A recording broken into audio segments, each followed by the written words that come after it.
Hi hello welcome to post 360. నేను మీ మురళీ రాపల్లి. ఒక మహాగణుడు, ఈయన గురించి ఎలా చెప్పాలో కూడా నాకు అర్థం కావట్లేదు. పేరుకి మహాసేన రాజేష్ అని పెట్టుకుంటాడు. ఈయన మాత్రం తుక్కు రాజేష్ అంటా ఉంటారు అంతా. ఎందుకంటే ఏ ఎండకి ఆ గొడుగు పట్టుకుంటూ, రోజుకొక వేషం వేసుకుంటూ, సెకండ్కి ఒక మాట మార్చుకుంటూ, ఒక క్రెడిబిలిటీ లేని వ్యక్తిగా తినకంటూ ఒక ప్రత్యేకమైనటువంటి పేరు తెచ్చుకున్న వ్యక్తి అనమాట.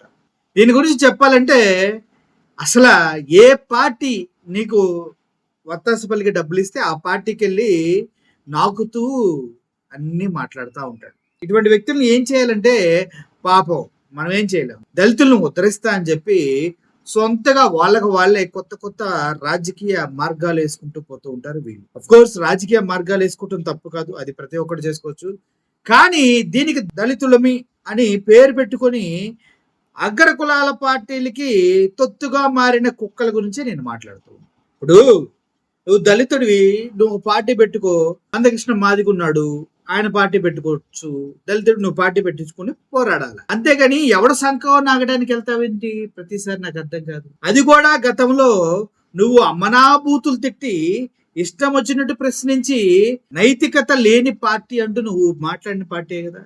ఏదో నిజంగానే ఆ పార్టీ నిజంగా ఉత్తమమైన పార్టీ అన్నట్టు నువ్వు ఫీల్ అయ్యి ఫస్ట్ నుంచి అదే స్టాండ్ మీద ఉంటే మేము కూడా ఏమనే వాళ్ళం కాదు. గతంలో నువ్వు ఈ పార్టీని తిట్టిన తిట్టకుండా, అడిగిన ప్రశ్న అడగకుండా నేల నాకించేసి ఇప్పుడొచ్చి నువ్వు ఇంకోటి ఏదో నాకుతా అంటే అలా అదే పార్టీది అంటే ప్రజలు పిచ్చోళ్ళ, దళితులు ఎర్రోళ్ళ, నీలాంటి ఊసర వెళ్ళి ఇష్టం వచ్చినట్టు మారుతూ ఉంటే వాళ్ళు నీ ప్రయోజనాల కోసం వాళ్ళ క్యాస్ట్ ని, వాళ్ళ శక్తిని అన్నిటినీ ఫనంగా పెట్టాలా? ఎందుకు ఇలా మాట్లాడుతున్నా అంటే, ఒకసారి గతంలో ఈ సో కాల్డ్ రాజేష్ అనే వ్యక్తి మాట్లాడాడు అంటే ఒక వీడియో ఇంటర్నెట్ లో వైరల్ అవుతుంది. అది చూసిన తర్వాత అనిపించింది, ఈడేంటి మరీ ఇంత దీనంగా దిగజారిపోయి ఉన్నాడు చి అనిపించింది అనమాట. ఎందుకంటే అప్పుడు ఒక మనిషికి ఒక విషయం మాట్లాడుతున్నాడంటే దానిపైన పూర్తి పరిజ్ఞానం ఉండాలి, దాని గురించి కొద్దిగానే రీసెర్చ్ చేయాలి, చేసిన తర్వాత మాట్లాడాలి. అలా మాట్లాడిన మాటకి స్టాండ్ అప్ అయి ఉండొచ్చు. అలా మాట్లాడలేకే కదా పవన్ కళ్యాణ్ గారు అప్పుడు ఇప్పుడు ఇష్టం వచ్చినట్టు మాట్లాడుతున్నాడు కాబట్టి ఆయనకి ప్రజల్లో కనీసం క్రెడిబిలిటీ లేకుండా పోయింది. ఈయన పవన్ కళ్యాణ్తో నేను పోల్చట్లేదులే కానీ మహాసేన రాజేష్ అనే వ్యక్తిని గతంలో చంద్రబాబు నాయుడు గారిని, లోకేష్ ని, వాళ్ళ పార్టీని, వాళ్ళు చేసిన పనుల్ని ఎలా ఆడుకున్నాడో ఒకసారి మీరు చూడండి. కానీ నువ్వు ఒక మతాన్ని టార్గెట్ చేసి కొన్ని కోట్ల మంది విశ్వాసాన్ని దెబ్బ కొట్టడానికి కూడా ఇంత నీచానికి దిగజారిన తర్వాత నీకు రెస్పెక్ట్ ఇవ్వాల్సిన అవసరం కూడా లేదు. నువ్వు 2 ఎకరాలతో వచ్చి 2 లక్షల కోట్లు సంపాదించావు. క్రైస్తవ్యం అంటే అలాంటిది అనుకుంటున్నావా? లేదు, సొంత పిల్లనిచ్చి నీకు పునర్జన్మనిచ్చిన ఎన్టీఆర్ గారికి వెన్నుపోటు పొడిచి ఆయన్ని ఆ క్షోభతో చంపేసేలాగా, అంటే చంపేసావు ఆల్రెడీ, నువ్వే ఆల్మోస్ట్ నువ్వే చంపావు ఆయన్ని. అలాగా మర్డర్ చేయటం, లేకపోతే విశ్వాస ఘాతుకం, లేకపోతే నమ్మక ద్రోహం అనుకుంటున్నావా క్రైస్తవ్యం అంటే? లేదు, నీతో పాటు సమానంగా ఎదిగేస్తున్నాడని చెప్పి వంగవీటి మోహన్ రంగా గారిని అన్యాయంగా చంపించావని ఒక వార్త ప్రచారంలో ఉంది. అలాగా చంపించడం అనుకుంటున్నావా క్రైస్తవ్యం అంటే? ఏమనుకుంటున్నావా నువ్వు క్రైస్తవ్యం అంటే? లేదు, నీ కొడుకు లోకేష్ బాబు, ఆయన అందరూ పప్పు అంటున్నారు అనేసి ఆయనతో పాటు జూనియర్ ఎన్టీఆర్ కూడా తెలుగుదేశంలో ఉంటే ఈయన ఎవడు పట్టించుకోడు. జూనియర్ ఎన్టీఆర్ ఆయన తెలుగుగా ఉంటాడు, షార్ప్ గా ఉంటాడు కాబట్టి నీ కొడుక్కి భవిష్యత్తు ఉండదని నీ కొడుకు లాంటి జూనియర్ ఎన్టీఆర్ భవిష్యత్తుని రాజకీయంగా తొక్కేసి అతన్ని నువ్వు పాలిటిక్స్ లోకే రాకుండా చేసావు కదా. అలాంటి కన్నింగ్నెస్ అనుకుంటున్నావా క్రైస్తవ్యం అంటే? క్రైస్తవ్యం అంటే ప్రేమ, క్రైస్తవ్యం అంటే కరుణ, వేరే వాళ్ళకి సహాయపడటం క్రైస్తవ్యం అంటే. నీకులాగా కుట్ర కుతంత్రాలు చేయటం కాదు క్రైస్తవ్యం. నీలాంటి వాడి నోట క్రైస్తవ్యం అనే మాట రావటం కూడా మాకు అవమానం. చూసారు కదా, ఇంత దారుణంగా మాట్లాడి అదే పార్టీకి వెళ్ళి ఆ సంఖ్య ఎట్ట నాకుతున్నాడో నాకు అర్థం కావట్లేదు భయ్య. మీలో ఎవరన్నా చెప్పగలరా? ఇప్పుడు పవన్ కళ్యాణ్ గారు ఒక మాట అన్నారు, లోకేష్ మా తల్లిని తిట్టించావు, నిన్ను క్షమించా అని అరిచాడు. చివరికి అని బ్యాక్గ్రౌండ్ మ్యూజిక్ వేసుకోండి మీరే.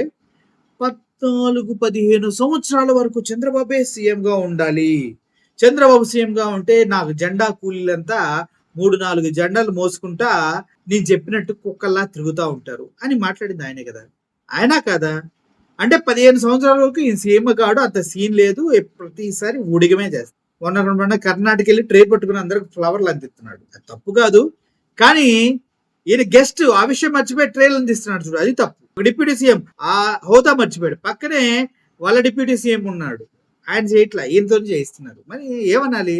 ఇటువంటి ఈ బానిస బ్రతుకులంతా ఎవరైతే టీడీపీలో ఉంటారో వాళ్ళందరూ బానిస బ్రతుకుల్లా ఉంటారు. ఇదిగో ఇట్లాంటి వాళ్ళు ఏదో ఇస్తారు నాకు, ఏదో చేస్తారు, నేను వీళ్ళకి నాకు దా కూర్చోవాలి అని తిరుగుతూ ఉంటారు. సో ఆ క్రమంలోనే మనోడు ఇట్లా మాట్లాడు. మరి ఇప్పుడు అదే పార్టీకి ఎలా ఉప్పేసుకొని నాగుతున్నారు అని నేను అడుగుతున్నా. వితౌట్ షుగర్ వితౌట్ సాల్ట్ అంటారు కదా, ఎందుకు అంత అని నేను అడుగుతూ ఉన్నా. కరెక్టే కదా? అండ్ వన్ మోర్ థింగ్ ఏంటంటే, ఈ మహాశయన రాజేష్ అనే వ్యక్తి క్రిస్టియానిటీ గురించి అంత మాట్లాడాడు కదా.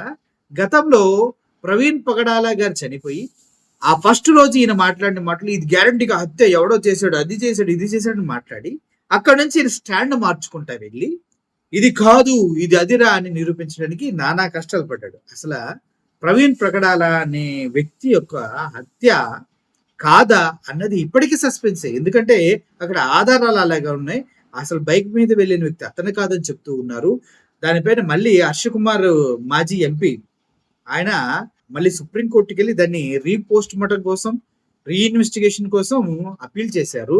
ఇటువంటి క్రమంలో ఆ కేసుని నిర్వీర్యం చేయడం కోసం, ఆ టాపిక్ ని డైల్యూట్ చేయడం కోసం క్రిస్టియన్స్ పైన పగబట్టినట్టు ప్రయత్నించిన వ్యక్తిలో ఈయన ఒకడు. ఇటువంటి వ్యక్తి క్రిస్టియానిటీ గురించి మాట్లాడుతూ, దళితుల గురించి మాట్లాడుతూ, అధికారం గురించి మాట్లాడుతూ అందరిని మోసం చేస్తూ ఉన్నాడు తప్పించి ఎవరికి ఎటువంటి ఉపయోగం లేదు. గత ఈయన చరిత్ర చూస్తే ఈయనేదో దొంగతనాలు చేశారు అది ఇదని కూడా పేపర్లో నేను చదివా. ఈ కటింగ్స్ అవి నాకు దొరకట్లే. ఇప్పుడు గ్యారంటీగా ఎక్కడో దొరుకుతాయి, ఏదో ఒక రోజు మీకు ప్రజెంట్ చేస్తా. దొంగతనాలు చేశాడు, ఆ తర్వాత పట్టుకున్నారు, కేసులు అయింది, ఏదో ఇటువంటి వ్యక్తుల్ని ఎందుకప్ప ఎంటర్టైన్ చేస్తారు మీరు? మీరు దళితులు మంచోళ్ళన్నా, నేను కాదంటలా. కానీ ఒక నమ్మక ద్రోహుల్ని ఎందుకు నమ్ముతారు ప్రతిసారి మీరు? మీ బలం ఏంటో మీకు తెలుసా? మీ స్ట్రెంగ్త్ ఏంటో మీకు తెలుసా? ఎస్సీ ఎస్టీ బీసీ కలిపి దగ్గర 60% ఉన్నారు భయ్య దేశంలో, రాష్ట్రంలోనైనా.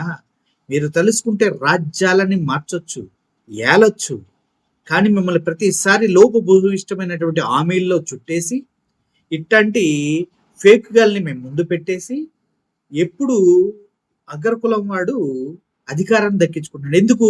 మధ్యలో ఇట్లాంటి దళారీలు, బ్రోకర్ గాళ్ళు సొల్లు కబుర్లు చెప్పి వాడి బ్రతుకుని చూసుకునే వాళ్ళు వస్తారు. కాబట్టి మీరంతా సంఘటితమై ఒక మాట మీద నిలబడి ఈ నాయకులు బొక్క ఇది పక్కన పెట్టేసేయండి. మీరు మనుషులు మాట్లాడుకోండి.